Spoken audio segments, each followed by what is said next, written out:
L'histoire du peuple juif vous intéresse? Retrouvez Liana Gurfinkel dans Un jour notre histoire sur Studio Kalita. C'est tous les matins pour découvrir ensemble les événements et les personnages qui ont fait notre histoire.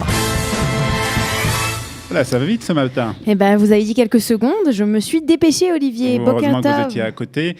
Ce matin, on parle d'un grand rabbin. On parle d'un grand rabbin. Hier, Daniel a reçu un membre du conseil de la municipalité de Jérusalem qui fait partie du mouvement Chasse. Et donc, c'est du Rav Ovadia Yosef dont j'aimerais vous parler aujourd'hui. Le Rav Ovadia Yosef qui est décédé à la date d'aujourd'hui, c'est-à-dire le 3 Cheshvan, en 2013, donc il n'y a pas si longtemps que ça. Vous devez vous souvenir des 4 ans, vous devez vous souvenir des embouteillages au moment de son décès. Ouais, j'étais pas en Israël ce jour-là, mais c'était très impressionnant. Alors, j'aimerais quand même parler, bien que ça soit peut-être le plus grand décisionnaire rabbinique séfarade du dernier siècle, et c'est aussi une personnalité politique puisque c'est elle qui a créé le parti séfarade Chasse, et c'est aussi une personne qui a été à plusieurs reprises controversée pour ses propos un peu pas dur, on va dire, mais un peu direct. Un peu direct, voilà. Exactement. Alors, le Rav Ovadia Yosef est né, donc petit Ovadia Yosef. Il est né, en Irak, à Bagdad. Quand il a 4 ans, avec sa famille, ils émigrent en Palestine mandataire. Et c'est là qu'il va étudier à l'Yeshivat Porat Yosef dans la vieille ville de Jérusalem. Et c'est à l'âge de 20 ans qu'il va recevoir son titre de rabbin, donc sa smicha, du grand rabbin séfarade Meir Uziel. On raconte que le petit Ovadia Yosef avait déjà très jeune un esprit prodigieux, une mémoire extraordinaire, et mais il a continué quand même à aider son père qui était commerçant épicier, parce que c'était ce qu'il fallait faire, mais même si on se rendait compte qu'il était vraiment fait pour l'étude. À l'âge de 24 ans, il se marie avec Margalit Fetal, qui est la fille d'un rabbin connu, elle aussi d'origine syrienne. Ils vont avoir ensemble 11 enfants, et ensuite, il va continuer donc dans ses fonctions de rabbin, et en même temps, il va continuer à étudier et aussi, surtout, à écrire des responsa, ces célèbres... Shelot ou Tshuvot. Exactement. Alors, entre 1947 et 1950, il sera le Dayan, donc le grand juge du tribunal rabbinique du Caire en Égypte. Puis, en 1950, il revient en Israël. Il va d'abord être nommé en 68 le grand rabbin de Tel Aviv. Et ensuite, il deviendra le grand rabbin séfarade d'Israël en 1973, ce qu'on appelle le Rishon LeZion. C'est à ce poste en fait qu'il va prendre quelques décisions qui vont être des décisions qui vont un petit peu qui vont révolutionner l'État d'Israël et les positions de la halakha dans l'État d'Israël. Alors la plus grande de ces positions, je pense, c'est qu'en 1973, il décide que les falachas, donc les juifs éthiopiens, sont juifs. Donc il y avait tout un débat. Est-ce que ce sont des décisions courageuses, une décision très courageuse. Tout le monde n'était pas d'accord, mais à partir du moment où il avait pris la décision, il fallait l'accepter. Et c'est grâce à ça, en fait, grâce à cette décision, que 10 ans plus tard, on va pouvoir avoir une alia massive de ces juifs qui vont d'ailleurs être pourchassés en Éthiopie à cette époque. Nous en avions parlé il y a quelques mois.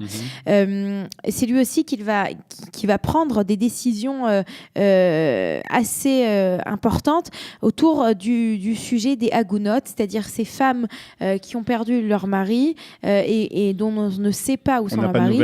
Voilà, exactement. Donc, il faut rappeler qu'en octobre 73, nous avons la guerre de Kippour, qui est une guerre terrible, et on va avoir énormément de femmes qui vont être des agounot.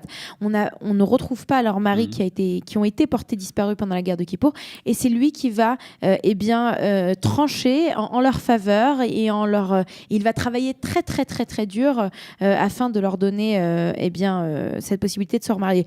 Alors, la particularité du Rav Ovadia Yosef, c'est qu'il avait une mémoire photographique, c'est-à-dire que n'importe quel livre qu'il lisait, il s'en souvenait.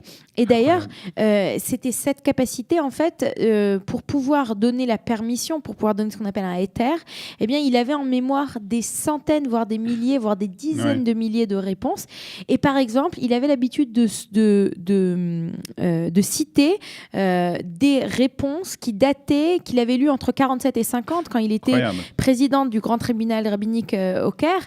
Il faut savoir que la communauté juive d'Égypte, elle est partie très rapidement. Il y a beaucoup des livres de la communauté juive d'Égypte qui est restée en Égypte, de ces livres de halakha.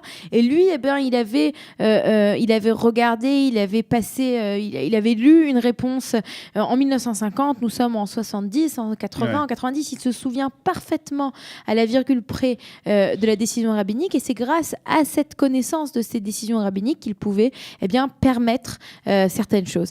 Et il avait aussi une connaissance extraordinaire de toutes les sources.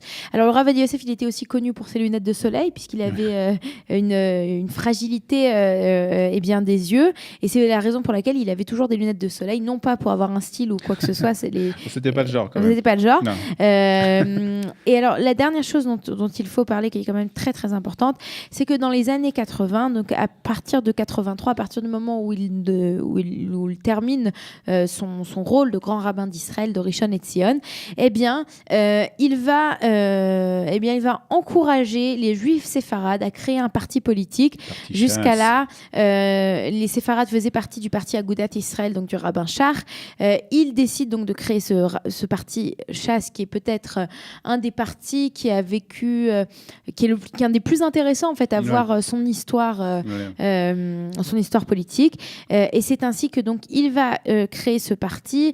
Il va tout faire en fait pour que les populations juives séfarades qui se sont estimées discriminées par les élites juives ashkénazes, puissent reprendre un petit peu le contrôle pour qu'elles puissent reprendre faire parler de leur héritage et se remettre en avant. Alors, est-ce que le parti poursuit cette mission? C'est un autre débat qu'on n'aura pas maintenant? C'est un autre débat.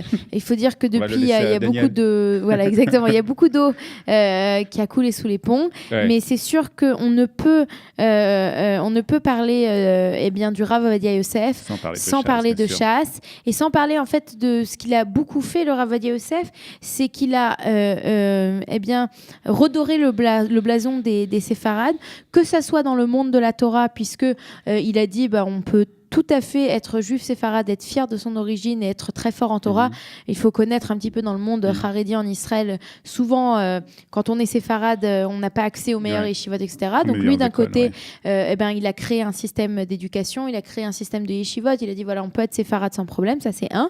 Et de deux, redorer le blason de tous ces juifs séfarades qui ne sont ni chilonim, ni datiim, qui ne sont ni laïcs, ni religieux, qui sont entre les deux, qui sont massoratim, traditionnalistes. Il leur a donné la possibilité d'être fiers de qui ils sont. Voilà. Très bien, le Rav Ovadia Yosef, dont c'est là donc Askara aujourd'hui. Le Yortzeit. Merci Eliana. Bonne journée. Bonne journée, Boker Tov à vous. La revue de la presse à présent. Vous aimez l'histoire juive ? Retrouvez Liana Gurfinkel dans Un jour notre histoire sur Studio Kalita, c'est tous les matins, pour découvrir ensemble les événements et les personnages qui ont fait notre histoire.